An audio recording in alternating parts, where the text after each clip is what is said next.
గారు మన్మోహన్ సింగ్ ప్రభుత్వం నుంచి దీనికి సంబంధించిన ఒక కార్యాచరణ ఒక కార్యక్రమాన్ని దేశ ప్రజల ముందు ఉంచిన సంగతి అందరూ కూడా తెలిసిందే. మహిళా బిల్లు అనేది కాంగ్రెస్ సోనియా గాంధీ వారి వల్లనే. అదే విషయాన్ని నిన్న ముఖ్యమంత్రి గారు రేవంత్ రెడ్డి గారు నిన్న కాంగ్రెస్ మొదటి నుంచి మహిళా బిల్లు అంటుంది కాబట్టి బీజేపీ ప్రభుత్వం దాన్ని తీసుకొచ్చే ప్రయత్నంలో ఉంది కాబట్టి అది కాంగ్రెస్ ఆలోచన విధానాన్ని బీజేపీ చేస్తుంది దాన్ని వారు నిన్న మాట్లాడిన విషయం చాలా వారు మాట్లాడడం జరిగింది. నేను ఆ ప్రెస్ మీట్లో కూడా ఉన్నా. అట్లాగే ఈ డీలిమిటేషన్ వల్ల ఈ సౌత్ ప్రాంతానికి ఇక్కడ మన తెలంగాణ ఆంధ్రప్రదేశ్ అనుకోండి కేరళ అనుకోండి ఇట్లా కర్ణాటక ఈ రాష్ట్రాలు అయితే ఉన్నాయో ఇక్కడ రాజకీయ ఉనికి లేకుండా చేసే ఒక కుట్ర జరుగుతుంది అని ముఖ్యమంత్రి రేవంత్ రెడ్డి గారు కొంత వారు ఎక్సర్సైజ్ చేసి చెప్పడం జరిగింది. ఇది నేను కూడా నిన్న ముఖ్యమంత్రి గారి యొక్క ప్రెస్ మీట్ తర్వాత వారి అంకెలకు సంబంధించి కానీ ఈ డీలిమిటేషన్లో సౌత్ తెలంగాణతో పాటు తమిళనాడు ఇవన్నీ కూడా 6 రాష్ట్రాలు కదా, తమిళనాడు కేరళ ఆంధ్రప్రదేశ్ తెలంగాణతో పాటు ఈ రాజకీయ ఉనికి లేకుండా మన తెలంగాణ ప్రాంత ఎంపీల ఉనికి లేకుండా వాళ్ళ ఎంపీల యొక్క ప్రాతినిధ్యం బలమైన ప్రాతినిధ్యం లేకుండా కొంత కుట్ర చేస్తున్నారు. ఇది గమనించాలి అని కొంత నిన్న వారి ప్రెస్ మీట్లో ముఖ్యమంత్రి రేవంత్ రెడ్డి గారు చెప్పడం జరిగింది. ఇది నేను కూడా ఒకరిద్దరితోటి మాట్లాడిన సందర్భంలో మార్నింగ్ మాట్లాడిన సందర్భంలో ఇది ఇప్పుడు తెలియకపోయినా భవిష్యత్తులో ఇది ప్రమాదం అని తెలుస్తుంది. తెలిసినాక ఎవరేం చేయలేరు. ఇది కొంత గమనించి ఏ రకంగా పోతే బాగుంటుంది అనేది కొంత ఆలోచన చేయాలని ఏదైతే అన్నారో ఇది తెలంగాణ ప్రజలే కాకుండా అన్ని రాజకీయ పార్టీలు ఆలోచన చేయాలని ముఖ్యమంత్రిగా చేసిన ఏదైతే ఉందో అది అందరు కూడా గమనించి ఆలోచన చేసి సవరణలతో కూడుకున్న ఈ బిల్లు పాస్ అయ్యేటట్టుగా డీలిమిటేషన్ని తెలంగాణతో పాటు ఈ సౌత్ రాష్ట్రాలలో కూడా ఈ రాష్ట్రాల యొక్క బలాన్ని ఉంచే విధంగా ఏదైతే ఇక్కడ రాజకీయ ఉనికి లేకుండా ఈ 6 రాష్ట్రాల ఉనికి లేకుండా ఏదైతే కుట్రలు కుతంత్రాలుతో కూడుకున్న బిల్లు వస్తుంది అనేది అయితే ప్రమాదాన్ని ముందుగా ముఖ్యమంత్రి రేవంత్ రెడ్డి హెచ్చరించారో దాన్ని గమనించి అన్ని రాజకీయ పార్టీలు సరే బీజేపీ ఎంపీలు మినిస్టర్స్ అంటే వాళ్ళ పార్టీ కాబట్టి వాళ్ళు ఏం చేయలేరు. కాంగ్రెస్ పార్టీ అయితేనేమో మేము మాట్లాడగలుగుతాం. మా గవర్నమెంట్ ఉందనుకోండి సెంట్రల్లో మా పార్టీస్ తీసుకొచ్చినప్పుడు డీలిమిటేషన్ వీళ్ళు దాన్ని చేస్తే మాకు చెప్పుకునే స్వతంత్రం ఉంటుండే సోనియా గాంధీ గారి దగ్గర. కానీ తెలంగాణ బీజేపీ ఎంపీలకు మినిస్టర్లకు ఆ స్వేచ్ఛ ఆ స్వతంత్రం బీజేపీలో ఉండదు. ఆ కెపాసిటీ ఉండదు వాళ్ళకి. అది కూడా నేను ముఖ్యమంత్రి గారు చెప్పారు. అది కూడా చెప్పారు కాబట్టి ఇది విషయాన్ని కూడా మరి రాజకీయాల పక్కన పెట్టి అయితే ఈ 6 రాష్ట్రాలకు సంబంధించిన అపోజిషన్ పార్టీ నాయకులు అవుతున్నారో దాన్ని గమనించుకొని పోవాలని వారు చేసిన సూచనను కూడా గమనించుకొని జాగ్రత్త పడండి అనే విషయాన్ని నేను కూడా ఈ సందర్భంగా తెలియజేస్తూ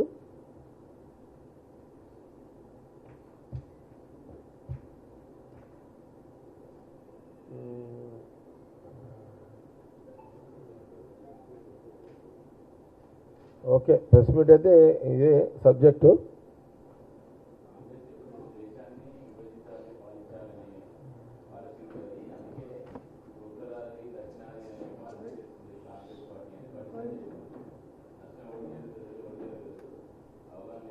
అంటే బండి సంజయ్ గారు విమర్శ కాంగ్రెస్ పార్టీ మీద కాంగ్రెస్ ముఖ్యమంత్రి మీద ఆయన ఏదైతే కాంగ్రెస్ పార్టీ మీద ఆల్ ఇండియా కాంగ్రెస్ పార్టీ మీద విభజించు పాలించు అనే ఒక మాట తీసుకొచ్చిన సందర్భాన్ని అయినా బండి సంజయ్ గారు ఏది మాట్లాడినా నాకు తెలిసిన కానీ దానికి వాల్యూ ఉండదు. ఎందుకంటే బండి సంజయ్ గారు కేవలము విమర్శలకే పరిమితం, సవరణలకు కెపాసిటీ బండి సంజయ్కి లేదు. కాబట్టి ఆయన విమర్శలు సీరియస్గా తీసుకోవాల్సిన అవసరం లేదు అనేది కాంగ్రెస్ పార్టీ అభిప్రాయం.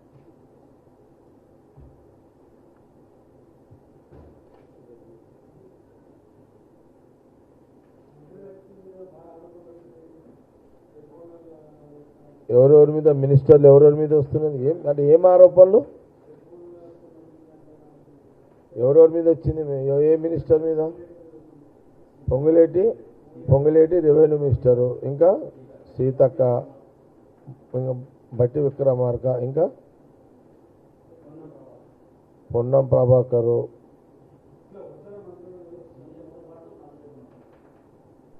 మన అసెంబ్లీలో కూడా ఏది మన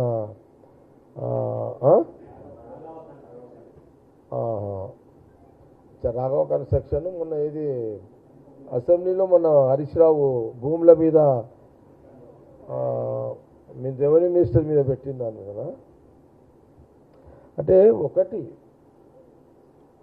సహజంగా అధికార పార్టీ మీద ప్రతిపక్షము, ఇప్పుడు మేము అధికార పార్టీ ఉన్నాము, అవతల ప్రతిపక్షం ఉంది. రెండు రకాలుగా ఉంటుంది. ఒకటి ఉన్నది లేనిది ఉన్నట్టుగా చెప్పడం, ఉన్నది లేనట్టుగా చెప్పడం అనేది రాజకీయాల్లో సహజంగా విమర్శలు, పై విమర్శలు ఇవన్నీ సహజంగా ఉండేటివి. ఇవన్నీ కూడా నేను నిన్న సేమ్ మీరు పొంగులేటి గారిది అడుగుతున్నారు కాబట్టి చెప్తున్నాను. నిన్న నేను మా నియోజకవర్గానికి ఇళ్ల జాగల విషయంలో నేను అడిగిన సందర్భంలో నన్ను ఎందుకు రెవెన్యూ మినిస్టర్ గారు ఒక మాట అడగాలన్నాను. ఒక మాట అన్నాడు రెవెన్యూ మినిస్టర్ గారు, మీకు ఒక మాట అడగాలనుకుంటున్నా అన్నాడు. అడగొచ్చు అని చెప్పినా. మీ జిల్లా ఉంది కదా సంగారెడ్డి జిల్లా, మీ జిల్లాలో అన్ని వాల్యుబుల్ ల్యాండ్సే ఉన్నాయి కదా, ఈ చుట్టుపక్కల 3 జిల్లాలు వాల్యుబుల్, సంగారెడ్డి, రంగారెడ్డి, మేడ్చల్, ఇవే కదా. సరే ఇక రంగారెడ్డిలో అంటే ఇప్పుడు భూములు అన్నీ అంత ఏమున్నాయని భూములానా? మీ పడంచెరు సంగారెడ్డి భూములు ఉన్నాయి కదా అంటే నాకు కూడా ఐడియా లేదు, రియల్గా లేదు. ఆయన చక్కటి ప్రశ్న అడిగినాను నేను అనుకుంటా నిన్న ఇక అసలు పోయింది నా నియోజకవర్గ ప్రజల కోసం పోయినా. కానీ ఈ ప్రశ్న వారు ఏమడిగారంటే సంగారెడ్డి పడంచెరు నియోజకవర్గం కానీ సంగారెడ్డి అంత కోట్ల రూపాయల విలువతో కూడుకున్న భూములు ఉన్నాయి కదా, ఎక్కడైనా అంటే మీకు అవగాహన ఉంది కదా, నన్ను అడిగిండు, మీకు అవగాహన ఉంది కదా, ఈ 2 సంవత్సరాల 3 నెలలు 4 నెలల్లో నన్ను అడిగిన ప్రశ్న ఆయన, ఎక్కడైనా ఈ 2 సంవత్సరాల 3 నెలలు 4 నెలల్లో ఎక్కడన్నా నేను భూమిలో ఇన్వాల్వ్ అయ్యి ఏదన్నా భూమిని యాజ్ ఎ రెవెన్యూ మినిస్టర్గా ఏదన్నా భూమిని నేను సొంత లాభం కోసం చేసుకున్నట్టుగా మీరు ఎక్కడైనా ఇన్నరా అని నన్ను అడిగాడు. ఇది మేము చర్చ చేయలే, హరీష్ రావు ఆయన చేయలేదు, నేను చేయలేదు. ఇదంతా మళ్ళీ ఎందుకు ఎందుకు వచ్చిందో మళ్ళీ అడిగేసిండు ఆయన. ఈ 2 సంవత్సరాల 3 నెలల లోపల యాజ్ ఎ రెవెన్యూ మినిస్టర్గా నేను ఎక్కడైనా పలానా భూమి చేసుకున్నట్టు, అధికారుల మీద నేను ప్రెషర్ తెచ్చినట్టు, నా కంపెనీలకు చేసుకున్నట్టు, మా సొంతంగా చేసుకున్నట్టు ఈ 2 సంవత్సరాల 3 నెలలు మీరు ఎక్కడైనా ఇన్నరా? స్పెసిఫిక్గా మీ జిల్లాలో ఏదైనా వార్తలు వచ్చినాయా, లేదా మీ దృష్టిలో ఏమైనా వచ్చిందా అన్న, మీకు ఏమైనా వచ్చిందా? దీనికి కొంత జవాబు చెప్పగలిగితే కొంత నేను చర్చించాలనుకుంటున్నా మీతోటి అని అన్నాడు.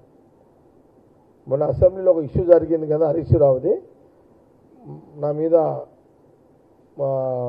నిందలు వేసే కార్యక్రమాన్ని బీఆర్ఎస్ పార్టీ చేసింది కదా, దాంట్లో భాగంగా నేను మిమ్మల్ని అడుగుతున్నా, ఇదేమన్నా మీకు ఒకవేళ నా మీద ఏదన్నా అలాంటి అలిగేషన్స్ ఉంటే చెప్పండి, లేదంటే లేదని చెప్పండి, ఉన్నదంటే ఉన్నదని చెప్పండి అని వారు అడిగినప్పుడు నేను ఒక 5-10 నిమిషాలు బాగా ఆలోచన చేసిన. ఎందుకంటే వాస్తవం కూడా ఆ ప్రాంతానికి అన్ని వాల్యుబుల్ భూమ్స్ ఉన్నాయి. చేసినప్పుడు నాకు అట్లా ఎక్కడ కూడా మా జిల్లా సంగారెడ్డి హెడ్ క్వార్టర్ పటంచెరుకు సంబంధించిన ఎవరైనా ఎనీ ఏ ఛానల్ అయినా లేదా మా ఏదన్నా ప్రింట్ మీడియా అయినా ఎలక్ట్రానిక్ మీడియా అయినా యూట్యూబ్ ఛానల్స్ అయినా ఎక్కడ కూడా నాకు తెలిసి ఆయన నా పటంచెరు సంగారెడ్డి జిల్లాలో భూములు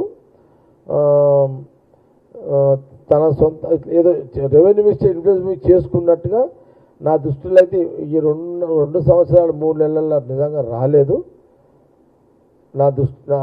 నేను వినలేదు, రాలేదు అనే మాట చెప్పిన ఆయనకు. ఏది సంగారెడ్డి జిల్లాలో Patancheru and Patancheru main cream అంతా పటంచెరే రాలేదు. నీ మీద నాకెవరు నేను లోకల్ మీడియాలో రాలేదు. మీకు చేసినట్టుగా నిందలు మీరు చేసినట్టుగా ఎక్కడ ఆరోపణలు కూడా వినలేదు. మా జిల్లాకు సంబంధించిందని నేను నేను చెక్ చేసుకున్నా ఒకసారి, చాలా గ్యాప్ కదా, నేను చెక్ చేసుకున్నా. కానీ ఎక్కడ కూడా నా జిల్లాలో రెవెన్యూ మినిస్టర్ పొంగులేటి శ్రీనివాసరెడ్డి గారు పటంచెరు ప్రాంతంలో అధికారులను ఉపయోగించి పలానా భూమి తీసుకున్నాడు అనే వార్తలు నేను ఉంటే చెప్తారు కదా, లేవు కాబట్టి లేవు, నేను వినలేదు, రాలేదు అనే మాట నేను ఆయనకు చెప్పిన తర్వాత ఇమీడియట్లీ ఇప్పుడు మాట్లాడుతున్నా ఇక హరీష్ రావు ఏమన్నాడు అని స్టార్ట్ చేశాడు. ఆయన పలానా భూములు అవి ఇవి అని చెప్పిండు అని అన్నప్పుడు ఇక నేను కూడా బాగా చూసి, అంటే నేను ఎప్పుడైతే నేను ఆలోచన చేసిన, సరే నేను ఒక 1 year అసలు వాస్తవాన్ని కూడా నేను ఫీల్డ్లో సరిగ్గా లేను కాబట్టి నేను చాలా దూరంగా ఉన్నా, ఏమవుతుందో కూడా అంత అబ్జర్వ్ చేయలేదు. నేను పొంగులేటి శ్రీనివాసరెడ్డి యూనివర్సిటీ అన్నంగా ఆలోచన చేస్తే అరే నిజమే కదా, నా జిల్లాలో ఎక్కడ కూడా అలాంటి రాలేవు కదా, మరి చేయలేదు కదా.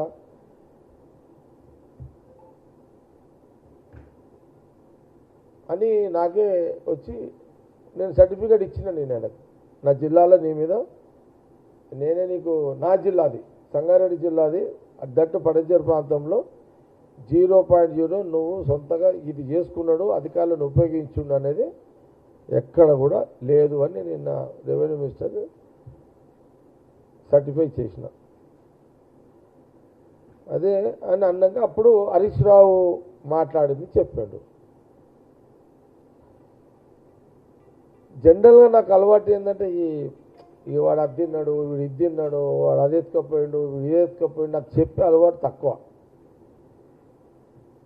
నేను ఈ అన్నమాటని మళ్ళా టీఆర్ఎస్ వాళ్ళు కానీ ఎవరైనా ఛాలెంజ్ చేస్తే అప్పుడు ఆ సబ్జెక్టులోకి వస్తాను. నేనైతే ఇప్పటికైతే పటంచెరు సంగారెడ్డి జిల్లాలో రెవెన్యూ మినిస్టర్ ఎలాంటి భూదందాలు చేయలేడు ఆ ప్రాంతంలోనే దాన్ని నేనైతే సర్టిఫికేట్ క్లీన్ సర్టిఫికేట్ ఇచ్చినట్టు ఆయనకి.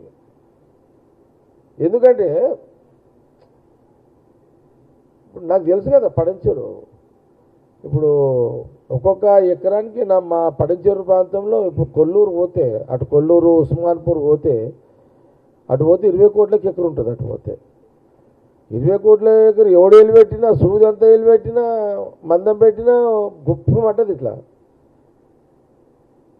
సహజమే కదా. 20 కోట్ల ఎకరం ఒక్క ఎకరా అదాగా గుంట ముట్టినా అది ఇట్లా పేలుతుంది ఆడ. అట్లా ఈ రోజులల్లో మీడియా ఏడా ఊకుంటుందా అది. కాబట్టి మరి హరీష్ రావు ఎక్స్ మినిస్టర్గా ఇక ఆయన మరి ఆయన చూద్దాం. మళ్ళీ నేనైతే ఆయన క్లీన్ చిట్ ఇచ్చేసాను. నేను మళ్ళీ ఒకసారి దీని మీద ఇది ఏమైనా మాట్లాడితే నేను తప్పకుండా వాళ్ళు ఏం చేసారో అప్పుడు మాట్లాడతా. మళ్ళా ఏమన్నా అంటే కూడా ఇది అయిపోయింది జరా, ఇది అయిపోయి మళ్ళా అప్పుడు మాట్లాడతా. లేదు మా దగ్గర ఆధారం ఉంది పటంచెరులో అని అన్నాడనుకో, నేను అప్పుడు షురు చేస్తా. ఎవరి మీద పడించాలి ఎవరు దందాలు చేసారు ఇదంతా కూడా చెప్తాను నేను కూడా.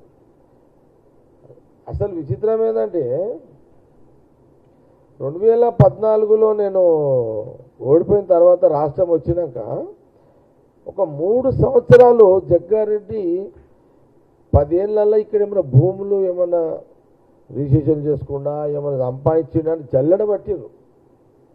ఎక్కడ జల్లెడ పడితే ఏం దొరక అసలు చేస్తే కదా దొరికేది.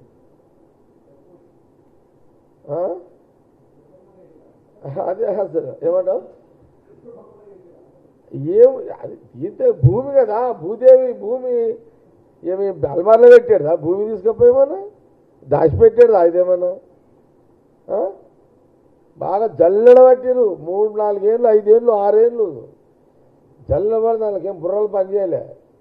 ఆడికైనా డీజీపీ మహేందర్ రెడ్డి గారు ఉండే అప్పుడైనా సిటీ కమిషనర్ ఉండే ఆయన పెద్ద మనిషిని ఒక ఇంటెలిజెన్స్ విజిలెన్స్ ఎస్పీలని డిఎస్పీలను పెట్టి 3-4 జల్లెలు ఇచ్చి జల్లెలు పడతారు కదా మనం 3-4 జల్లెలు ఇచ్చి మహేందర్ రెడ్డి సాబ్ ఇచ్చి పంపించాడు. అంటే జల్లెడ పడితే ఏంటంటే ఆ రవ్వంత మందమైన దొరకదా అని. జల్లెడ అర్థం ఏంటంటే దొడ్డు రవ్వ లేకపోయినా చిన్న సన్న రవ్వన్న దొరుకుతుందేమో ఏమన్నా అలిగేషను అనేది లెక్క. అట్లా ట్రై చేసారు చేసి చేసి చేసి ఏం కనబడిపోతాం మరి ఏం సార్ ఏదోటి చేయండి కేసీఆర్ చెప్తున్నాడు అక్కడ ఏదోటి కాలబెట్టుండి ఏం లేకపోతే ఇంకొని తెచ్చి కాలబెట్టుండి అన్న కాడికి వచ్చింది. అంటే జస్ట్ ఎగ్జాంపుల్ చెప్తున్నా.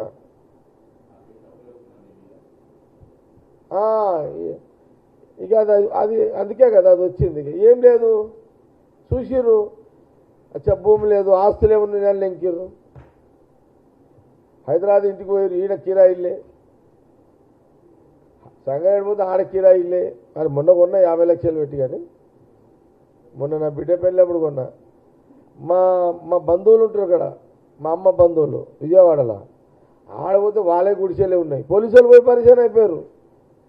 వాళ్ళు పోలీసులు డిఎస్పీలు ఎస్పీ అరే ఇదేంద్రనైనా మహేందర్ రెడ్డి సాబ్ ఏమో డీజీపీ ఏమో ఏమన్నా దొరికితే లేకుండానే ఆయన చెప్తాడు మీతోనేమో గుడిసెలు కలవంటే ఇదేం కథరా నాయన ఆయన పేరు చూస్తే పెద్దగా ఉన్నది చూస్తే గుడి అంత టీన్లో ఇల్లు ఉన్నాయి మీ అని పాపం వాళ్ళు కూడా సింపతిగా అరే ఏందా ఇదంతా అని ఇది అంటే చెప్తున్నాయి. నేను ఏంటంటే సరే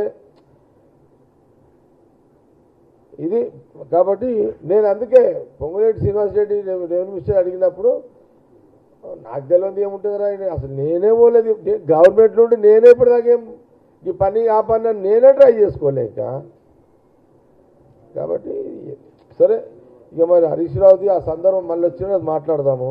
ఓకే ఇంకా ఏదన్నా ఎవరి మీద వచ్చింది ఏమని సెల్ ఫోన్లో చూసిన మీడియాలో చూసిన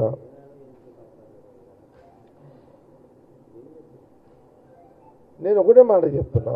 సరే ఓకే ఇప్పుడు సీతక్క సెల్ ఫోన్ల మీద ఒక అలిగేషన్ పెట్టారు అందులో 20 కోట్ల 30 కోట్ల అని ఏదో పెట్టారు.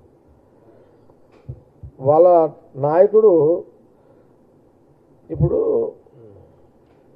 8,000 ఇదే నేను చూసిన అది వీడియో 8,000 ఫోను 13,000 గవర్నమెంట్ కొన్నది. ఇదేనా లైను?